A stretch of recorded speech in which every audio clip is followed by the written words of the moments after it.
Crystal clear water, low running costs, and almost no maintenance. Sounds too good to be true, right?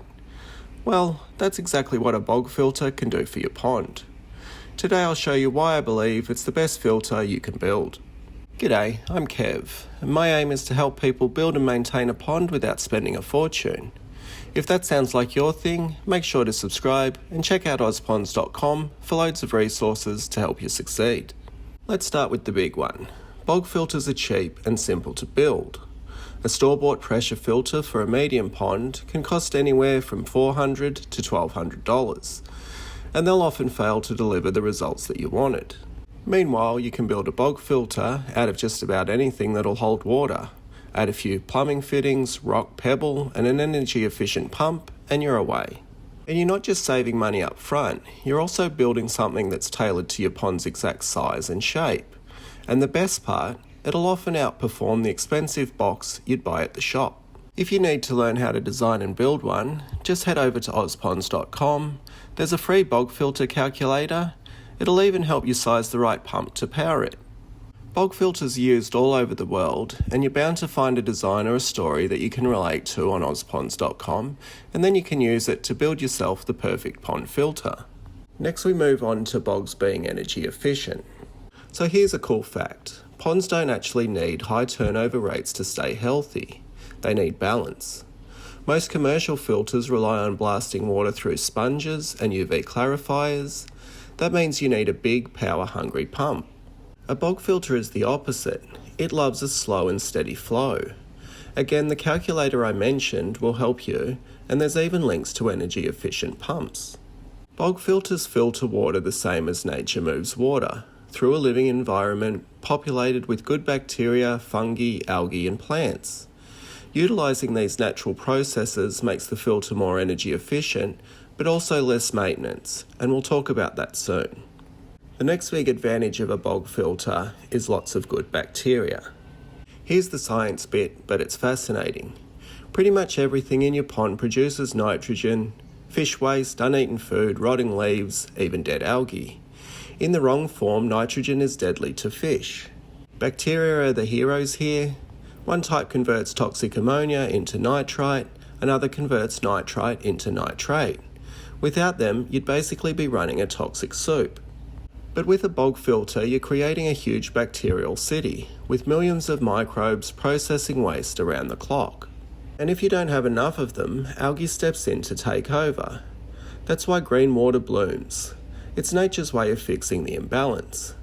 Bog filters fix this in a way that's safe, stable, and natural. Bog filters are so much bigger than traditional filters, and when you add in rock, pebble, and plant roots, they simply provide more surface area for bacteria. This makes them so much more effective. And that brings us on to their ability to create crystal clear water. People often think crystal clear water comes from chemicals or UV sterilizers. But in nature, clear water comes from one thing: biology.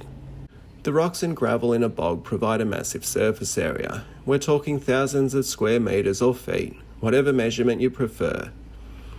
As I mentioned, more surface area provides more space for beneficial bacteria to colonize. And these bacteria do the heavy lifting. They're breaking down fish waste and leftover food. And that's why when a bog filter's sized correctly, it constantly delivers clear, healthy water. And yes, most pond filters aim to maximise surface area and grow these bacteria.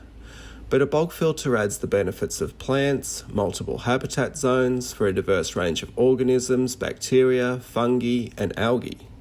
This basically means that it's far more adept at processing nitrogen and phosphate, and this helps create a very clear water without the need for things like UV filters. I personally have no UV on any of my ponds, yet the water is clear year-round. And sure, there are times of year when we get some unsightly string algae, but this is usually short-lived. Algae is an excellent filter in itself. It's food for fish and other beneficial organisms. There's lots of reasons why algae appears, and I've made various videos and I've written multiple guides on Ozponds.com. But once the balance is restored, the algae dies out. Another advantage of a bog filter is different oxygen zones.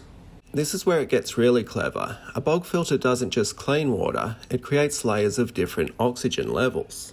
When we design a pond properly, and you can use my full guide at ozponds.com if you like, but when we're doing it properly, we pump water that is rich in oxygen to the filter.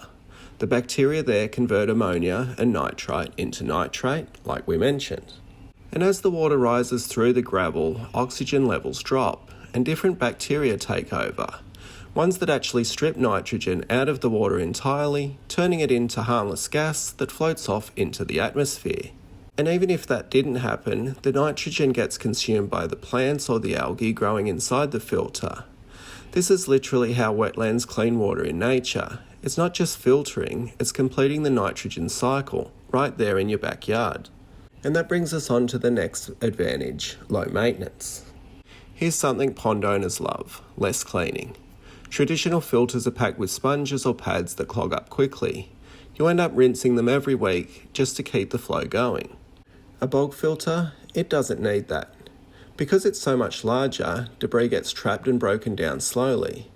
I've run bog filters for over a year, sometimes many years, without touching them. But when you do need to give them a flush out, it should be easy. When I build my bog filters, I want them easy to clean. Not because I need to do it often, but because I'm lazy. So when I need to do it, I want it to be easy.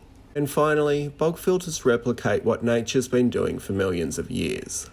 Wetlands are sometimes called the kidneys of the earth. They filter out pollutants, trap sediments, recycle nutrients, and provide habitat for countless species. When you build a bog filter, you're creating a mini wetland in your own garden. You're not just keeping the water clear and healthy, you're also supporting frogs, insects, and microbes that all add life and balance to the pond and the surrounding ecosystem. And as a bonus, they look beautiful when you plant them out with marginal plants. It's one of the few filters that actually adds to the look of your pond rather than hiding behind it. You can design a bog filter that looks amazing in its own right. One of my favourite bog filters in my yard is built right into this stream. You wouldn't even know that this is a filter, it just looks like a stream. And I have documented all of my builds, so feel free to use the ideas and modify them to suit your needs. You'll find them here on YouTube or on ozponds.com. Okay, so to sum up, a bog filter's cheaper to build, cheaper to run, grows more good bacteria, provides clean, healthy water, completes the nitrogen cycle, lowers maintenance, and works exactly like nature has filtered water for millions of years. It's really a no-brainer. So again, if you want to see different bog filter builds or learn how to size one correctly for your pond, check out the links in the description. Thanks for watching, and I'll catch you in the next one. Bye.